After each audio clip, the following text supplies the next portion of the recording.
Doon pa lang sa para mag-best friend sila ni President Duterte is parang yung loyalty, di ba sabi nga nila, may kasabihan, tell me who's your friends are and I will tell you who you are. Kumbaga doon pa lang, it means, kumbaga ito si Pastor Quiboloy, talagang tulad ng kanyang matalik na kaibigan na si dating President Duterte, talagang feeling ko nga parang mas higit pa ang magagawa niya pa sa ating bansa kasi even though he's not politician before, kumaga ang daming na natutulungan tao, what more kung naging politician siya, he have the power and also the connection, and with the heart, kumbaga parang, kumbaga perfect combination lahat-lahat ng yun, kung si Quiboloy ay pasok sa ating balota, at saka malay natin, baka he will be the best president in the next generation of our country. Alam mo kung bakit? Unang-una, nasa posisyon siya sa pag-aalagad ng ating ala, ating Panginoon, o in Christian, ating Panginoong Hesukristo.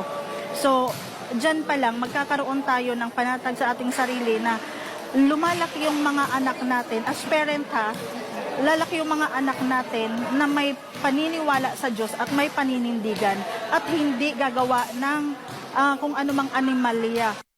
Ang gustong-gusto ko sa kanya, hindi siya kurap. Hindi siya kurap.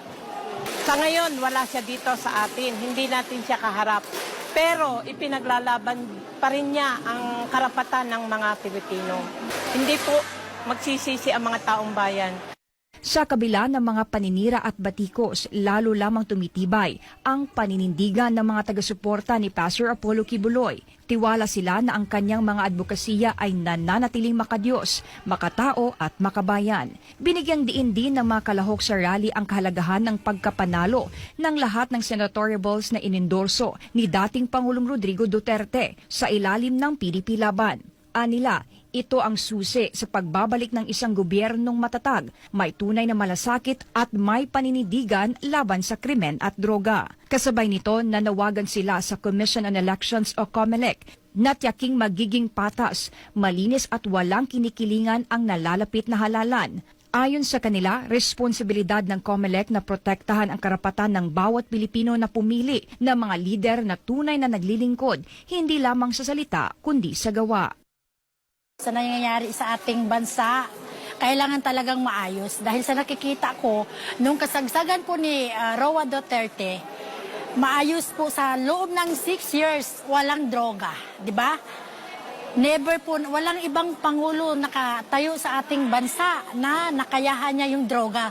Kung hindi si Duterte lang po, nag-iisang Duterte lang po. Tulong-tulong, di ba? Magtulong-tulungan na lang tayo. Kasi nakikita naman po natin ang dapat nating ibubuto.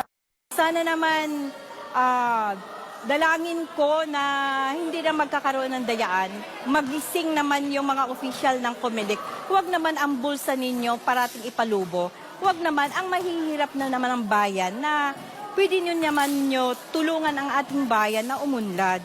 Kasi para manalo yung anong karapat dapat yung may concern sa ating bansa. Kung sakalan parati na lang puro mayaman ang pipiliin, paano na lang yung mahihirap? Paano auunlad ang ating bayan? Sana naman ang mga COMELEC na opisyal, huwag naman kayo pumayag na maging patas ang laban sa darating na eleksyon.